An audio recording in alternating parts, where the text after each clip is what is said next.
It is good night, Qatar, and it is a great night for the French and the Moroccans as the Final Four is set at the 2022 FIFA World Cup Qatar. France, Morocco, Argentina, and Croatia. I've assembled something of a Fab Four as well to try and make sense of everything that transpired today. That, of course, is Jordan Wilson, Gareth Wheeler, and Oliver Platt. My name is Adam Jenkins. Look, we have to start with what was, in my opinion, one of the best football matches I've ever seen. Likely will be the match of the tournament, living up to and exceeding the billing. A thrilling 2-1 victory for Les Bleus over England. It is not coming home once again. And while this match typically doesn't have the crunch, if you will, of the England and France rugby matches, this level of competition between two incredible sides, well, it was sensational if you support the French, or you're a neutral, which I know Oliver Platt is not. I got to go to you, Oliver, first. Usually, you know, I like to banter with you, add a little joke from here to there, but I'm going to be nice to you today. I know you're feeling all kinds of things right now. Yeah, you already got the rugby in the show, so that's not a great start in terms of... The crunch is a classic. How dare you? It's turning that knife in on you a little bit more, Ollie. Yeah. Take the floor, Ollie. This is something of a decompression or group therapy, if you will. Look, England played very well, I thought. I think they deserve something from that game, but that's tournament football. It's 90 minutes or 120 minutes, and the margins can be very, very fine. And the score doesn't always reflect if you want to look at the stats and the expected goals and all of these things, you don't always get that outcome, right? And that, I think, is what makes this France team the best team remaining at this World Cup and so dangerous, is that they can just flip the switch in a split seconds and cause you a massive problem. England have gone behind, have taken control of the game, have responded really well, got it back to 1-1. And then Antoine Griezmann picks the ball up 30 yards away from goal out on the touchline in a very unthreatening position and just whips in an absolutely beautiful cross onto the head of Olivier Giroud. Like, this is the quality that this team has got. Griezmann has been, for me, maybe the best player in the tournament. He's certainly up there creatively. There's been no one close to him, I don't think, besides Messi. And then on top of that, you have Mbappe's pace. You have Dembele running at you down the opposite flank. Like, there are so many weapons in this French team, and that was ultimately the difference, I think. But in terms of England's game plan, execution, the tactical decisions Gareth Southgate made, I don't think you can have many complaints with that, really. They were just on the wrong side of an extremely close game. At the same time, let's label this what it is, a massive missed opportunity for England, and it's 58 years and counting. No, but this time around, I don't think that this is a vintage French side. I think that they're flawed in a lot of ways. I thought that England were the better team over 90 minutes today. The refereeing certainly didn't help their cause today, and I know that that's going to come up on today's show. And Harry Kane misses a penalty, and England goes home. They're finding ways to go home now. And that's the underlying sentiment here. Another quarterfinal appearance, another early exit for England. When things had opened up, you'd play Morocco, a decimated, injured Morocco side in the semifinal. This was a chance for a very good England side as well. So we'll have to go down as just a failure. They've underachieved yet again. Harry Kane, over the course of his career, has taken 2 penalties in 6 games. In 3 of them, he's missed 1. So I don't know if you can take the ball away from Kane on that second penalty. His first one was perfect. That's the way he hits them, right? But I've seen that Harry Kane penalty taken so many times, Ollie. Like, the exact same style, the exact same format. He's going up against his club teammate in Hugo Lloris as well. It was complicated. I don't know if you're second guessing whether you can take the ball away and have someone else take the penalty in that situation. I just don't think you can. I think you have to ride with Kane in that opportunity. And that ball, it reminded me a lot of Baggio in 94 in the finals. Like, that ball just went up and up and up, just an overhit. Buckling in the moment. I don't want to joke around about it being Spursy, but it's a Spursy moment right there. That's the true definition of it. And they don't ask, unfortunately, at the end of the day, they don't ask how, they ask how many. And England are out in the quarterfinal yet again. There's no chance Kane is taking that ball, letting anyone take that ball off him, right? Personally, I never like players taking 2 penalties in one game. I do think it messes with him a bit mentally. Marcus Rashford came on a minute after the penalty was taken. Would have loved to have seen him step up in that situation, as he has done before. But yeah, there's no chance that Kane is letting anyone else get their hands on it. Jordan, I got to get you in here. Ali is when he puts the ball down for the second pen, I'm thinking he shouldn't take it, but who should take it instead of Harry Kane? I know, Wheels, you mentioned Maguire, but I don't know if anyone's stepping up saying, I want to take the balls out of the captain's hand, or the guy who always takes penalties. But it's just a peculiar situation. Then you add, this is your keeper that you share the same club with and that you've known for 10 seasons as well. It's very complicated. And you could see the way he struck it as well. The first one, he struck it with venom, and he felt confident with the side he chose. And then also the area where the second one goes, it's like he wanted to go the same spot, where it was a bit doubtful, ends up just going higher and higher. It's a tough pill to swallow as an England fan. I know there are many of them out there, but I will also say just about today is that if there's a day to beat France, it was today. England were progressive. We talked about maybe going back to the 3, and Southgate was courageous and played the same way, and a progressive attacking football from an English side that I was expecting to be a bit more conservative and bunker in and not park the bus, but be safe. And they didn't. And to still come short, that's just a tough pill to swallow, man. It almost feels like 2 punches at once, because they played such good football today. And then to still be out of the tournament and for it not to come home is devastating.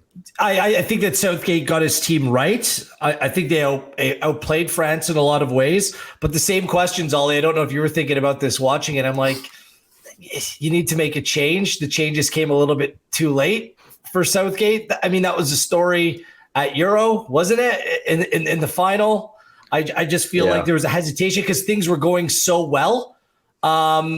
But that doesn't mean that you don't make it. Like France made one change the entire game.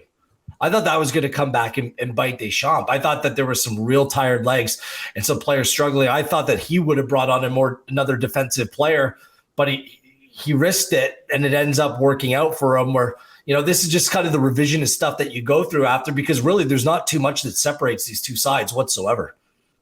I was thinking about that during the game, but at the time I was kind of like, well, what would I do here? Like, who would I want to see on the pitch? Like, Saka's having a marvelous game. He's probably the one where you look at, and there's some kind of like for like replacements there that you could go to, but he was playing so well that I think you keep him on the pitch for as long as he's got gas.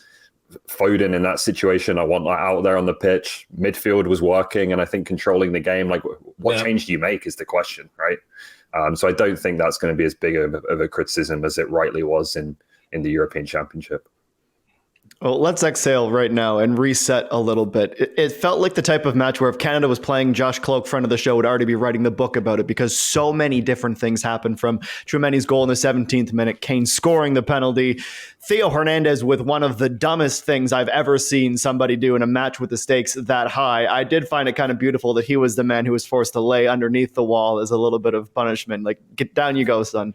But Jordan, on that penalty, and Gareth mentioned the officiating as well, so please feel free to weigh in. But what do you think is going through a player's mind like that? Obviously, you don't want to make a mistake. You don't want to give a clear shot against your keeper, but that's a silly decision, to be polite. I think for me, what stood out was that in that time in the game, you just get a bit careless, or you don't want to run the extra yards. Like when Mount takes down the ball, you still have enough. You're still in a good position as Hernandez to maybe get a body on him or get a block shot, but you're just thinking, I'm just going to give him a nudge. So it's a bit of laziness.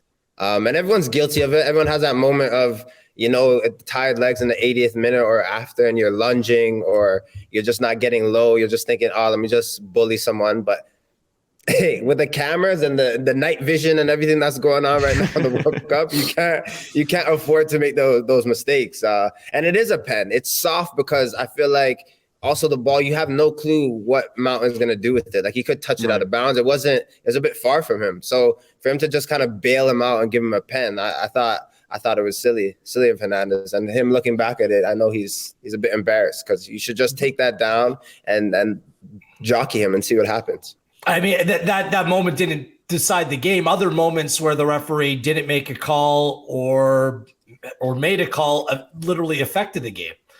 Like, I don't know how Saka wasn't fouled on the build-up to the France goal. I understand why it wasn't brought back, because it was almost 30 seconds later where the ball was in the back of the net. But I mean, Saka was fouled multiple times. England had other penalty claims and shouts that weren't giving in this game. I thought the referee really struggled going both ways, but particularly, like, you don't like to say that the calls are favoring one side more than the other, but it's hard to come away from that match not seeing it clear that the referee was the way the calls were being made were favoring the French. Now, look, they earned their goals, 2 really good goals. When they went the other way, England paid so much attention to Kylian Mbappe that they lost their bearings.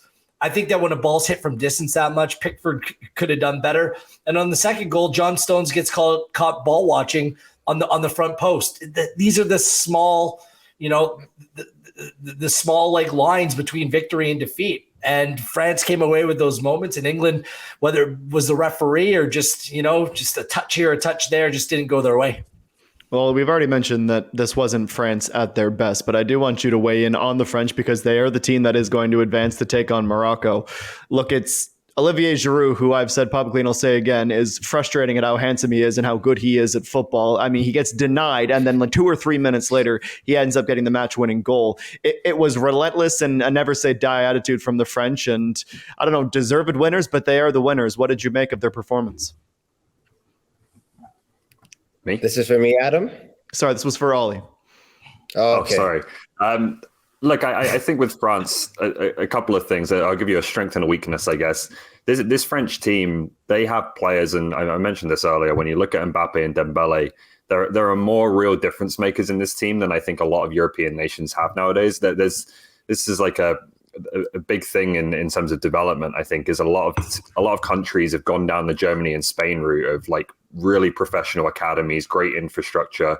The kids get amazing coaching, amazing facilities, all of these different things, and it produces a lot of very, very technically good players. But you don't see as many of the kind of street players with the instincts, the intuition, the creativity. I think those types of players are becoming more and more rare. France do it differently, clearly, because they are still producing tons of those players. Like on the bench, they've got guys who I think give you more of that than other excellent national teams have starting, and obviously led by the 3 behind the striker that started today. And in terms of where I think they're vulnerable, it's defensive errors. Like we saw that finally exposed in this game, where Hernandez don't know what he's doing on the penalty. Upamecano was an accident waiting to happen all game long. Like, you can test these guys defensively, and they will give you stuff if you put them under pressure. So that, I think, is where they can be targeted. But for me, they're the best team of the remaining 4, and I think there's a little bit of a gap, to be honest with you. If I could just jump in, the way that they've used Griezmann in this tournament surprises me, and it's been an X factor. They're being rewarded for taking risks from an attacking perspective, which is a good thing, because we're going to talk about some teams that have got to where they are based upon their defensive prowess. That's not how France has done it. They haven't come away with a clean sheet at this World Cup as of yet, but there's balance, there's spirit, and they just have the winning mentality. Like, Mbappe had a 0.00 XG in this game, and they still go on to win. Walker did great. I mean, Mbappe was unbelievable on the ball as well, but those supplementary players found a way to get the job done. France, I mean, there hasn't been a repeat winner in the World Cup since 58-62, and that was Brazil. And it'd be hard to kind of not make France the favorite right now. Meanwhile, for the 7th time in World Cup history, England out in the quarterfinal. So one side looks like they're destined to go back on top of the world, another side in a familiar place. Well, it was a little bit of redemption for Didier Deschamps, who was on the wrong side of a result, lining up against Gareth Southgate as a player in an England-France match. Today, it is Les Bleus who advance. The 3 Lions head home, but the Atlas Lions do move on, and that is where we will turn our attention. Coming up next on Good Night Qatar, it is a story worth celebrating. More on the Moroccan result when we come back.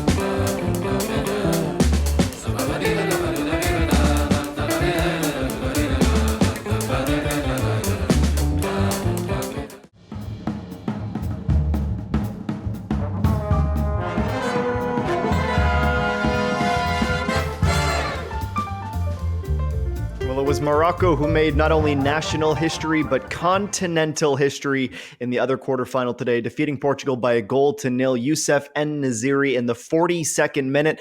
That was the only goal that would be required in this match, as this Moroccan side continues to delight. And quite honestly take advantage of what feels like a home match every time they take to the pitch, uniting the African world and the Arab world in one to get behind this nation. Cristiano Ronaldo and his Portuguese side are out. Plenty to discuss. Let's go to Jordan Wilson first on this, because every time it seems like the pundits, the supporters, other than Moroccans, of course, doubt this group, they find a way to get through. Do you think this team, this perhaps team of destiny, has enough to win this tournament?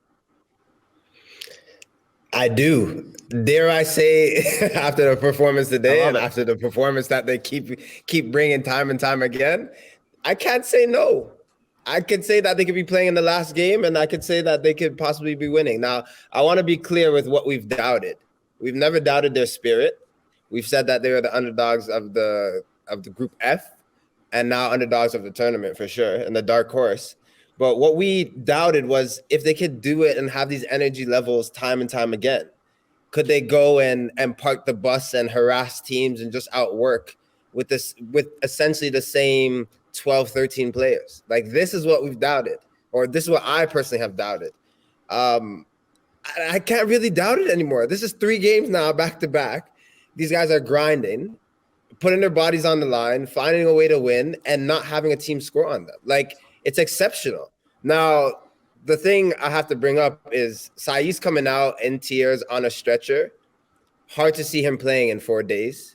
Dari came in as a young center back and did very well, but that's just different, right? That's a different dynamic. To go in as a center back and to have a team park the bus and basically play on a counter a little bit, it's just a whole different dynamic. How do they survive going into this next game against a France side that's so deadly? But I cannot doubt them, because time and time again, I'm thinking that energy levels are going to be low, and you have Ambarata just taking one battery pack out, putting another one in, running things in the midfield. Everyone chipping in. So this Moroccan side is dangerous. I wouldn't want to play them. Gareth, held together by super glue, paper mache, and probably all the kin tape in the country. They're on fumes, but they're not slowing down. Good for that. It's an historic day for African football, obviously Moroccan football. The heart, the determination, what it requires to play the way they do. Like, there's very little room for error. They need to be all together. Their fitness is incredible, and their commitment is even more impressive. I will say this. I'm shocked they won this game. I'm like, I cannot understate how big of an upset this is against world stars in that Portugal side. And that Portuguese side and comes out and lays an egg like they did. I mean, Morocco 27% possession, and I think they had the better chances of the game. The Pepe missed late. I can't believe he just doesn't even put that on target. But I watched 2 of my favorite players today to watch in Bernardo Silva and Bruno Fernandes. They look like imposters. I was like, who are these guys?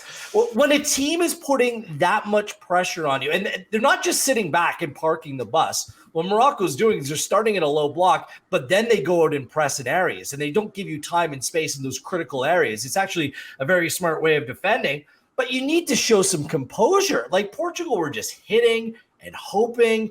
It was all aimless. The execution was awful. Misplaced passes across the board. They were petulant on the field as well. Yes, you saw a group of individuals against an actual team that was out there, willing to sacrifice for one another. And that's what got Morocco over the line. I cannot believe that they won this game without their starting left back in Mazraoui. They're starting back in Agard, their best starting center back, and then they lose their other center back in Saiss. Yet this team doesn't concede. Just one other thing quickly. You mentioned Amrabat. What a tournament this guy has. Unahi. I didn't even know who this player was coming into a World Cup. He plays in French football. He's 22. Yeah. This guy has legs for days. It's like watching Patrick Vieira with these long legs coming at, and he just doesn't stop. I like the work rate in the middle of the park is just exceptional from those 2 players, and they deserve all the credit in the world. And Diego Costa, the goalkeeper, what was he doing on that goal? Come out and get it or stay in. This over-reliance on goalkeepers that are good with their feet. How about goalkeepers that make good decisions and can make a save and win an aerial challenge? Absolute garbage. Portugal leaves this tournament absolutely disgraced after that performance today. Maybe an Easter egg for later, Oliver Platt. Well, a couple of shows ago, I gave Croatia and Morocco a combined 0% chance of winning. Yes, that is true. That we're did not quite happen. there yet. We're not there yet, but it does have the potential to be the worst prediction of the World Cup. So I'm looking forward to seeing how that one pans out. Roll the tape. Morocco defensively, they've been absolutely remarkable. Still an opposition player has not scored against them at this tournament, which is an incredible stat. They've done it banged up, bruised with so many injuries, fatigue. Like Wheels was talking about, the guts of this team has been absolutely immense. And now the question becomes, I think, can they do this all the way to what would be the most shocking World Cup win in the history of the tournament? And when you look at the teams that are now left, I think France is the one, obviously, that they're going to find probably most difficult of all of them. Right. So that's going to be an incredible challenge. But I don't think it's out of the question that they can play this way for another 2 games and get there. Fitness and fatigue is going to be the big question, obviously, in terms of it, whether they can reproduce this. And, we asked that question after the round of 16 and they absolutely did. So we'll see on that front. But I think looking at the opponents they have left, looking at the fact that Brazil's out, Portugal now, obviously they've put Portugal out, England are out. Like, I think there's a field of teams here where we could potentially see a shock winner now, looking at the last 4 that's left. Does it remind you of 2002, though? Like South Korea going on the South Korea were a host nation in 2002. Most likely. It feels like Morocco's a host nation. It's like up until this point, like oftentimes in World Cup history, that underdog story, they've run their race. And once you get to the semifinal, they're just out of gas. That's kind of how I think that things like France, like, are they going to be able to defend that way against Mbappe and company for maybe we didn't give them a chance against Portugal, so maybe they can do it again. Well, the luxury of this break between the quarterfinal and semifinal rounds is that we have time to try and preview and make sense of those fixtures. But let's spare a thought for Cristiano Ronaldo in Portugal, who beat Switzerland convincingly by 6-1 and then cannot break down Morocco. But on the legacy, Jordan, of Ronaldo, who obviously exits the pitch beside himself in tears from the grass all the way to the room, what do you make of the fact that this could have been the last time we saw Cristiano Ronaldo at a World Cup, and that's going to be the lasting image, or at least one of the last images we see of one of the greatest of all time? It's sad. And it's no secret. It's the end of an era. Like, Cristiano Ronaldo's days at competitive professional football have come to an end. Like, what a career he's had, what a play he is. I think Fernando Santos did an amazing job today of subbing him on in the 50th minute and try to make something happen, at least give him maybe a chance to maybe change the game, as opposed to leaving it to the 70th or 75th or whatever it is, and he doesn't have that much. But it is sad. I mean, this is the one tournament that he hasn't won, but it's hard to do. A cup happens every 4 years, and it's just not one player. It's not like basketball where you can score 40 or 50 points and take a team to a championship. Like, it's a hard thing to do. Every 4 years, try to have a team that goes the distance. So I'll miss him, because Ronaldo, every time he stepped on the pitch, even around the pitch, there's just so much excitement around him. But it's come to an end. He's not the same Ronaldo that he's been, but I still appreciate him for the years that he put in and the work that he's done. And he's really just, the time for him changing his game from the show-off winger to just a prolific striker, he'll always have my respect for, because that's not easy to do. And he's done it. And he's done it at a high level consistently for so long. Ollie. Yeah, it did feel like his last game at the highest level, right? We'll see what he does in terms of his next transfer. Maybe there's still a chance he shows up at a bigger European club, but I don't expect that to be the case. And it's been quite a sudden decline with Ronaldo. It probably shouldn't feel like that at the age he's at. I think this is what happened. It happens earlier to most players, but Ronaldo and Messi have set their own standard, obviously, and it has felt quite quick the way Ronaldo has gone from still being at Juventus, a dominant goal scorer on a level where very few other players ever touch, to last season just starting to see with Manchester United, okay, he still scores a good number of goals, but it's not a Ronaldo number of goals. He starts to become a bit more of a liability in other aspects of the game, I think. And then this season, that's kind of been compounded. So it's felt quite quick the way it's happened, that suddenly Ronaldo is not that player anymore, rightly not in the starting lineup for Portugal, in my opinion. And obviously misses out on that opportunity, like Jordan said, to add the one thing that's missing. Last word. It's been a difficult year for Ronaldo, personal loss, tragedy. And then everything else that's come after, it just seems like it's come off the rails for him a little bit. What I don't like seeing is stars, leave the game or leave this stage with a whimper. And that's kind of what I felt it was today. Coming off the bench, I know that you think that it might be the right idea. And I'm not questioning Fernando Santos bringing you off the bench because I don't think you could start Cristiano Ronaldo, but he didn't look focused, did he? Coming off the bench, like he doesn't look right playing that role. He is the focal point in any team. That's why, like what Jordan said, playing at the highest level, those days are beyond him, unfortunately. And when he came on, he went out with a whimper. He had one chance in the game, and it was kind of like a half chance. He snatched at a little bit. Like, I'll remember Ronaldo for being much more decisive in those moments, like looking to lead and rally a team around him. I just kind of feel like it just, I don't know, the effort over the course of 8 minutes of stoppage time, there was nothing there, Ollie. That chance kind of summed it up for me, because you expect at this stage of his career, maybe he's not going to be as dynamic. There's certain aspects of his game that are going to go. But when the ball falls to him like 18, 20 yards out in a situation like that, and it's just not really taken with any conviction, like that's the part of his game that you didn't think would really go away with age, and it just seems to the last few months. Yeah. I like the way Jordan said it. End of an era. And unfortunately for Ronaldo, Portugal and England falling below expectations in this tournament. And when we come back, we're going to try and set and manage some of those expectations when it comes to Canada's men's national team. Players on the move, Gold Cups on the horizon. What should supporters realistically expect from this group? We'll chat about that next on Good Night Qatar.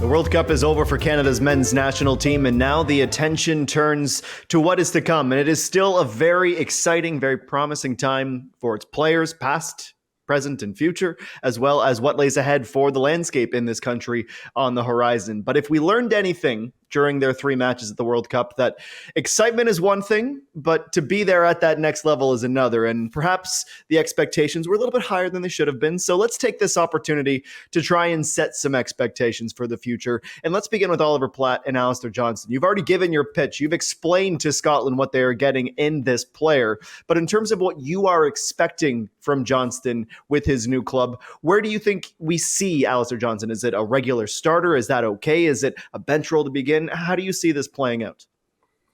I thought you were about to set expectations for me there when you said my name. I wasn't looking forward to seeing what you've seen my expectations daily, man. Don't worry. In terms of Alistair Johnston, I think it's going to be a situation that depends on whether Juranovic, stays or goes. He's had an excellent World Cup with Croatia. Obviously, that's the player that's going to be in front of Johnston in the right back position at Celtic. So I would imagine if he stays, we'll see Johnston probably have to compete for his place, bide his time, be a little bit patient in terms of getting those minutes to begin with in the second half of the season. But I do think that particularly going to the Scottish Premiership, like it's not a top 5 league. And so I think Alistair Johnston is going to be ready straight away to compete at that level, to play at that level and to look absolutely fine. Whether he's the starting guy going into Champions League games next season, I think that's probably the bigger question. But it will depend, I think, on how that position shakes out in terms of what Celtic do with the players they've already got there, as well as Johnston's arrival. Jordan? Yeah, I think for me, it's going to be similar when we talk about another player, but I think it's just sinking his teeth in when he gets there. I think what you would want for any Canadian player is not taking 3 or 6 or 9 months to get settled. It's really getting settled with the culture, getting settled with the team, getting settled with training sessions, getting settled with matches like pretty early, and then keeping that consistent. So I guess simply put is starting well and then continuing that through into games, because I think that's when it really matters, right? I think it's different when you're playing at home and it's a bit more comfortable, or just playing in Canada. It's very controlled, or the US, it's North America. It's pretty controlled. But when you go to Europe, it's just a different gravy. There's other factors that go into it. It's not just playing and showing up on a Sunday or a Saturday to play a game. It's how you're preparing, how you're sleeping, like what you're doing on outside of the pitch. That stuff plays way more than just the game. So I think it's for the young players or players going to these type of environments, it's just getting in quick and making the most of it as soon as you can. Especially making a move in January. Oftentimes for players that make the move at this time of year, it takes them a little bit longer to settle. So I think it's a realistic expectation to expect Alistair Johnston to work his way into a starting role come the start of next season. As for now, Ollie said it, Juranovic, he's had a great World Cup for Croatia. Yes, I'm to be honest with you, I'm just not sure what their plans are. To sell the player now, or is it to sell the player in the summer? So January or the summer, I think that will go a long way to determining how quickly Johnston gets into that team. Back to Jordan, and I know the caution is for Alistair Johnston to avoid the pubs in Glasgow, but for Ismail Koné, I think some Canadian supporters will be hesitant, I think, after seeing just the way things went for Richie Laryea at Nottingham Forest at the beginning, and now understanding it's different circumstances and a push for promotion and all that. But Koné is a big name for this team, and he is still very young. He's still very green. What are your expectations for Ismail at Watford? I think my expectations are pretty simple. Not easy to do, but simple. Be in and around the squad. I know he's a young boy. I know he's only 20, but just getting around the squad is what he needs to be doing. Like, be in the 18, be a sub, sometimes starting. It's not dropping off and being 25th or 30th man for Watford.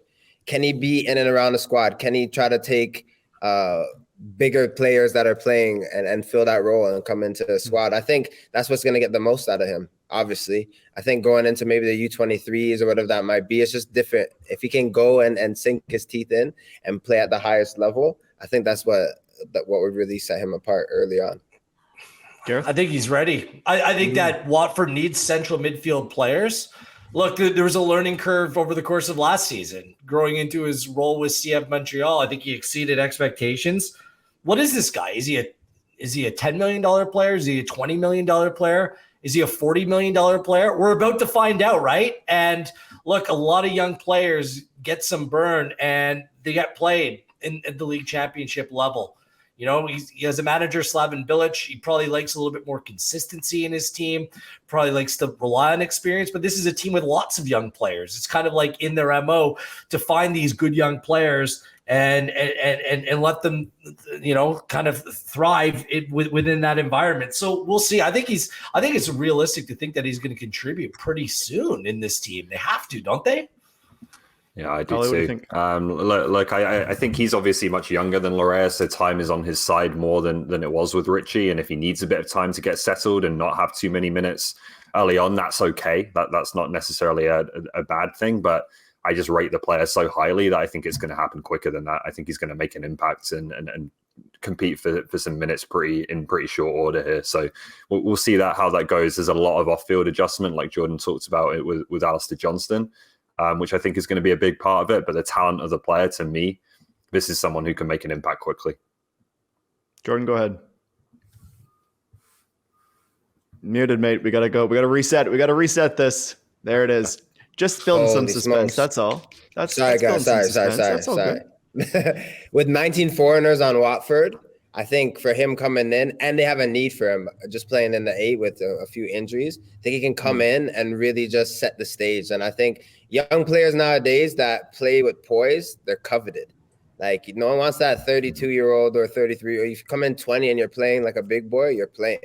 So Watford is known for getting players to other destinations. He can do that early. The sky's the limit for him. And other clubs wanted him as well, so they must have, you know, said the right things. And he needs to be pretty encouraged about what his role and potential platform going forward looks like. Well, let's zoom out a little bit, Gareth. And speaking of role, we expect Ismail to have a pretty big role for the Canadian men's national team going forward. Do you think that's as early as this upcoming Gold Cup? Because this is the question we're going to debate over and over and over again until a ball is kicked in that tournament. Does John Herdman try and win the Gold Cup and go veteran heavy, not much change? Or do you think it is time for players like Ismail Koné and that next wave to really factor in and the continental competition? See, Canada is already a young team. I think there's like this, you know, this perception like they're old and they're going to have to get rid of all these players and bring in the new crop. Like the nucleus of this team, they're all in their 20s. Like Atiba, I have no idea if he's going to play for Canada again. I'd love to see him go out and have like a game just to celebrate him and his career, played in Canada. So I would hold off on him retiring as of right now, but obviously there's going to be a natural transition, like the players, on the tail end of his career. So Koné playing alongside Eustachio in the midfield, there's a natural succession plan right there. Where you don't necessarily have it is at center back with Vitoria. You have it at goalkeeper with Borjan, but goalkeepers can play longer. So I think young players are naturally going to get more of a look in this team, but I just wonder as well how many players might not commit for the Gold Cup next summer.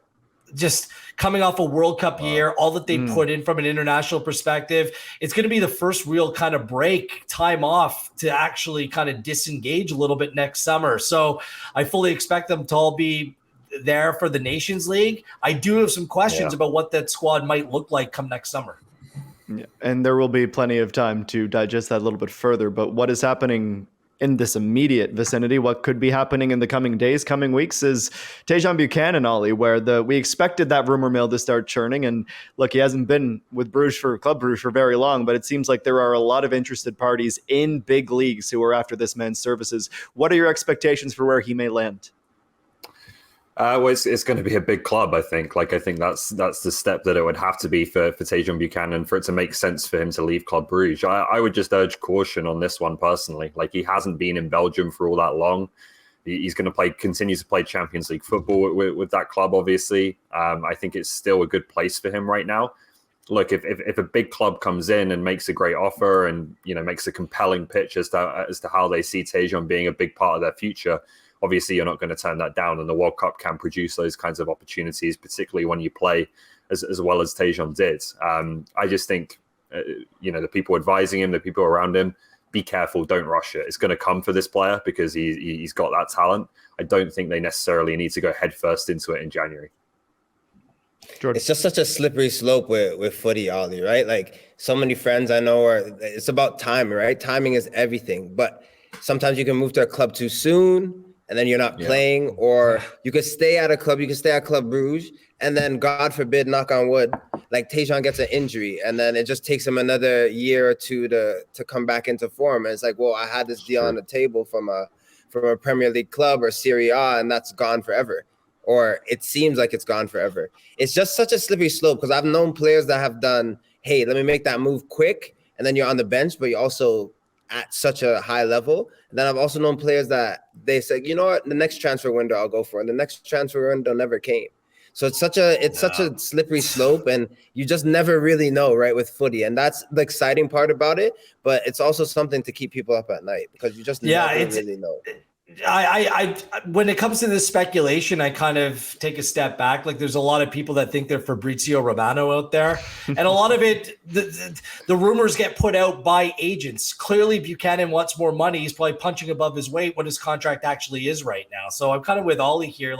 Take your patience, plot out your next step. But if you can get some extra cash from Bruges in the meantime, then go for it. He's going to do what's best for him, and I totally understand that that's the way that this business works. Well, for our last expectation to set, I'm going to come back to Jordan to get the CPL professionals' perspective on this, because we saw two Canadians in John Herdman's team for this World Cup. Fast forward 4 years, names we've not heard of, perhaps some alum that have left and are starting to ply their trade elsewhere. What are your expectations for how many CPL alums will be in John Herdman's team? Is it a couple? Is it 4, 5, 6? Is it more? What do you think, Jordan?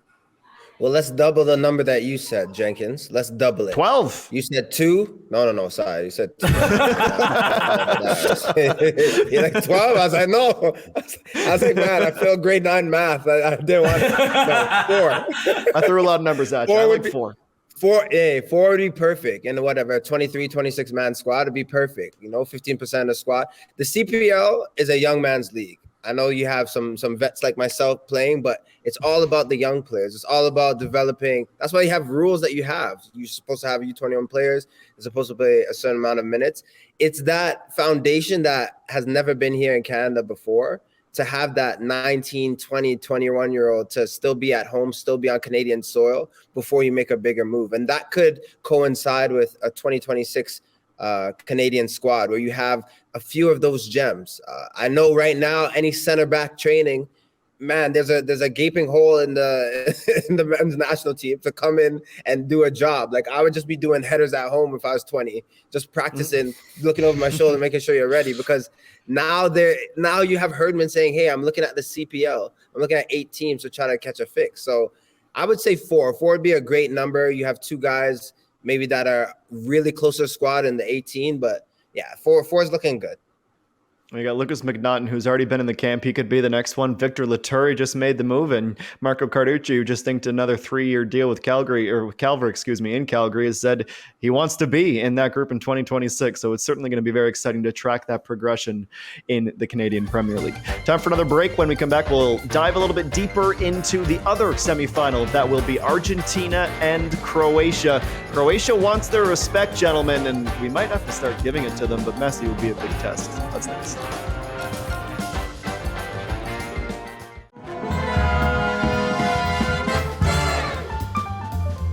Still quite a lot to get to on today's episode of Good Night Qatar with Oliver Platt, Gareth Wheeler, and Jordan Wilson. We're going to have a word for our 4 semifinalists now that we know that field that is set after the conclusion of today's 2 matches. Let's start with Croatia. They have been banging the drum, demanding respect, reminding everyone they were finalists in the last World Cup, and they have a really good shot to be there again. But Jordan, tell me why Croatia should not be favorites to win this tournament. Because of who else is left in the tournament. France, best team so far. I don't want to jinx them because I've been jinxing people since the beginning. Yeah, you don't have show. a great record on those, men. Yeah, so I'm not gonna say anything about who should win and all those. We know nothing. Wheels, we've said it, man. We know nothing. But France is a better side, and I'm just more inclined to what my dad was saying, what Ollie was saying the other day, is that maybe their luck will run out at a point. Because I don't know, even though they have this hard nose, will take you to pens attitude, it's almost you have to be flawless. Lovren and Guardiola have been immense for Croatia, but also the competition. If you're going against France in a final, or you're going against Messi, it's just different gravy. Like these are guys that could really punish you. You really have to be on your P's and Q's. This whole lulling teams to sleep that they did with Brazil, it was tremendous. But different grade. They just beat Brazil. Like they beat the best team in this tournament. There's no more. True, there's no better gravy than that, and they just beat the best team. I think you can make an argument that Croatia could be considered the favorites to win this World Cup. They have the best midfield. I can't put them as favorites, man. Of any country that's left, and they have the best center back in this tournament as well. And they just know how to win. Like these guys have so much savvy. Like nothing like takes them out of their stride. They're confident. They have versatility in this team. They have the requisite experience, and they were just at a World Cup final. We haven't had a repeat World Cup finalist since 86-90, when it was West Germany and Argentina. Man, I'm convincing myself that it's going to be Croatia, France. I can do this all day. Two wing players, Montiel and Acuna, are suspended for Argentina as well. I don't know. This Croatian side, I'm done doubting them. They've only led for 46 minutes in this tournament, but I think they can still go on and make it to this World Cup final. But Wheels, you're going to call them favorites? Favorites at this point, I just think that the other 3 teams are flawed, are massively flawed. Well, not massively. They're flawed. I think that Croatia's flaws. I don't know what Croatia's flaws are, to be honest with you. How are they flawed? Go, Ollie.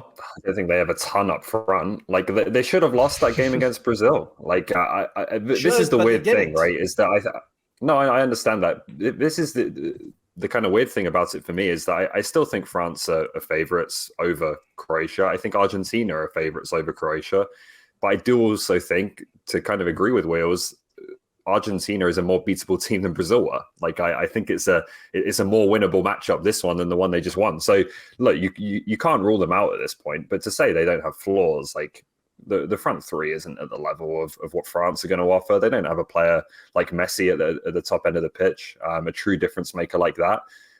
And if it wasn't for Brazil really taking their foot off the gas and thinking they could cruise through the last 15 minutes of that quarterfinal, they're out of the tournament right now. Not to take anything away from where they've excelled defensively in the midfield we know about, but I don't think you can call them favourites based on that performance.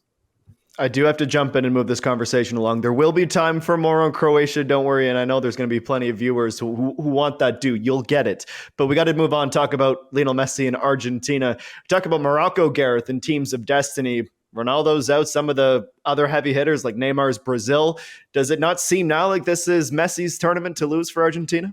Yeah, just ask the Portuguese players. Do you think that there's some like campaign for Argentina to go on and win this tournament? It writes itself. Lionel Messi winning the World Cup, winning the Golden Ball in the process. I understand that. But this team and the way they play, I actually thought they played really well against the Netherlands, in fairness.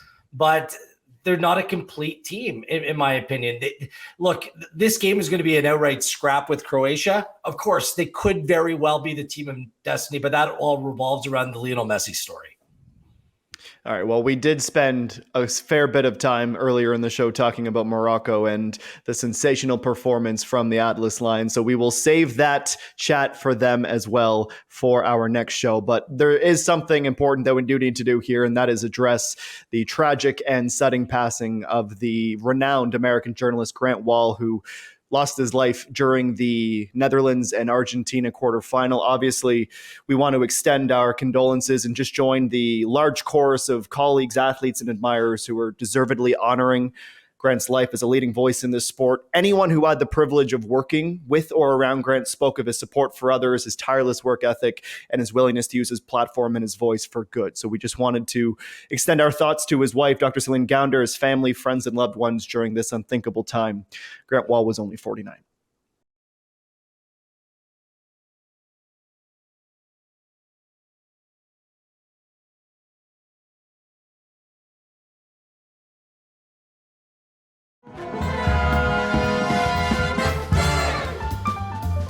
Few minutes remaining on Goodnight Qatar, and listen, the focus groups have not given their final answer on tasteful or disgraceful or classy or trashy. We're going back to the first name, tasteful or disgraceful, where we discuss the teams who exited today. Let us begin with Jordan Wilson and Brazil. They were yesterday. It was their big day of pain. Was it a tasteful or disgraceful exit? Disgraceful, because Neymar at halftime and extra time, just high-fiving everyone, and then they didn't do what they needed to do. Fred running forward still hurts me. It was disgraceful. Not to mention Neymar didn't get to take a pen. Gareth. Yeah, disgraceful. That's it. The coaching decisions. How does Neymar not take a penalty? Makes no sense to me. Disgraceful. Oliver Platt. Disgraceful. I think it was a great team, and the tournament was there for them, and they blew it. Right back to Ollie, the Dutch. We know how you felt about watching them play football, but it was a valiant effort.